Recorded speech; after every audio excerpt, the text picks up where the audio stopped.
In this video, we're going to talk about the different areas in which the Canadian government is planning on spending their tax collected dollar, which areas of improvement they're planning on utilizing, the different industries in Canada, which ones they're going to take a look at, which ones they're funding. We're going to take a look from February 15th, the middle of February, to February 26th. These are just the press releases from their website. Again, if you want more information, you can go into the articles within the website, within these press releases, to get more information. This is just a collection of the most important ones that I saw, starting with the first one where Canada and British Columbia are securing a new partnership to build more homes. So as of February 18th, the federal government is in a partnership with the BC government to pretty much try and build more homes. So you can see here that Build Canada Homes is in partnership with the province of BC. They're planning on building a minimum of 700 shovel-ready, supportive, and traditional homes within the next 12 months, and at least 400 affordable rental homes in BC. So together, about 1,100 homes under this new partnership. Through this partnership, we're looking at about in total of $640 million. Okay, so the federal investment unlocks $170 million of provincial funding that can be directed in here, but in total it looks like the funding will be around $640 million, which is really good because obviously homes and the crisis within homes, the expenses are something that we're just looking at as a national problem, not just in BC. There's a problem everywhere in Canada. So they're trying to mitigate this by building more homes, which I think is the right move. Again, 1,100 homes is not that much within the year. A little bit more funding could have been used, but I guess this is the right step in the right direction. And yeah, you can see some quotes here revolving why they're planning on doing these, why they're planning on investing in that. More into real estate, the Competition Bureau expands its investigation of real estate commission rules to include Greater Vancouver realtors.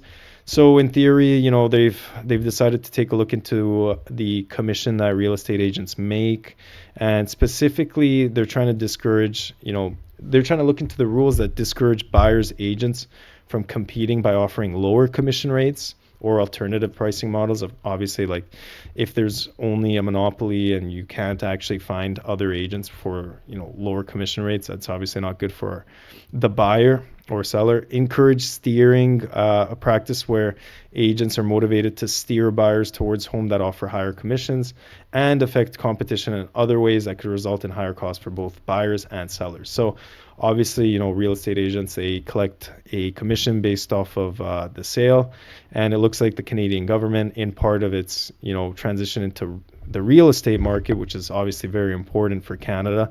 This is the market or the industry that Canada is well known for, and obviously it's not the best market to be in, because obviously for it to expand, the cost needs to go up, and that puts a real strain on the middle class, lower class Canadians. So again, you can see here more with the related news and the quotes here and quick facts here about that. But it looks like they're trying to take a look and kind of change the real estate market. Again, another part of this is $500 million in support for retooling Canada's forest sector. So this is good. I think this is a very good investment. I think as Canada, we need to really try to help out all the industries within Canada, especially their natural resource industry. I don't think we're doing enough in that industry. So obviously, if we're looking at the forest sector, that'll bring obviously our real estate down, the cost of building if they're using wood and stuff like that. And again, that's what they're saying. They want to have a commitment to this because it would unlock the potential of our industry, scale up housing and major infrastructure construction, and drive long-term economic growth rooted in Canadian resources and innovation. So I think that this is actually a good one. I think that there should be more investment up here in our forests and in general just our national resources and stuff like that. If you look again, this will help with the real estate market as well, which is something that should be something that is of concern for all Canadians, right? Especially, if you're a younger Canadian, or middle-aged Canadian, there's a real stress for being able to purchase homes or even renting out. The cost of rent is very high, and it really just shot up in a very small amount of time. There's an expansion into agriculture. So here you can see, and meat products. Canada expands market access for Canadian meat product following mission to Indonesia. So it looks like the Canadian meat products, beef and pork, will be now expanded so we can export to Indonesia. So there's been an agreement here where now they're shipping over, bone-in beef, for the first time pork products in Indonesia, and has been approved more Canadian facilities. So now we're looking at expanding our export into another market. Obviously, this is good for Canadians in order of being able to sell to a different country, bring in more cash that way into the economy. Not really sure what that means for Canadians in terms of our beef and meat, because I know that the cost of groceries, all these stuff, products such as beef and pork has gone up a lot. So again, this is something, that they're trying to help farmers, I suppose, with this expansion, trying to help Agristability support to include pasture-related feed costs. So again, for farmers, livestock producers, now they've included another expense that can be included to get a refund from the Canadian government in the Agristability program. So I don't know too much about that, other than that this will help farmers, Canadian livestock producers, help with the cost of, producing their product, which of course is related to cattle. So again, more investment in this front, where we're talking about agriculture, livestock production.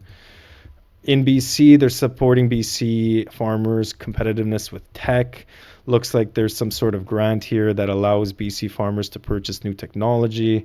So you have an application for funding, which is open from February 24th to April 6th.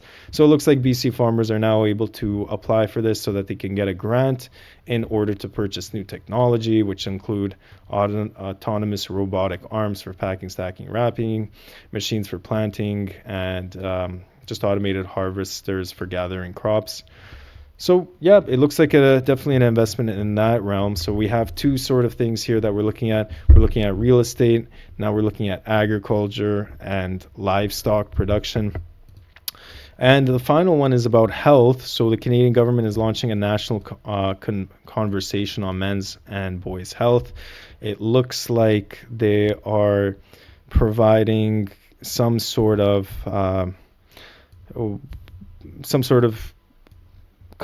conversation. I'm not really sure what that means in the development of men's and boys' health strategy. Supposedly, it improved men's health in Canada could save $12.4 billion annually, with more billions increased in productivity. I'm not sure how that's calculated, but I guess that's very good for the Canadian economy to make sure everyone is feeling good. Obviously, men's and boys' health, everyone's mental health is super important here, and it looks like I'm all for an investment in that sector to make sure that people are staying happy, healthy, and again, it can help with productivity.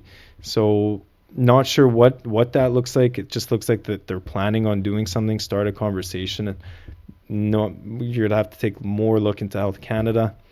Government of Canada announces major investments in cancer prevention research. So looks like there's more research and development here, where Canada will provide funding, to a whole lot of different institutions: Canadian Institutes of Health Research, Terry Fox Research Institute, the Canadian Cancer Society, the Japan Agency for Medical Research and Development. Okay, so we have some international as well.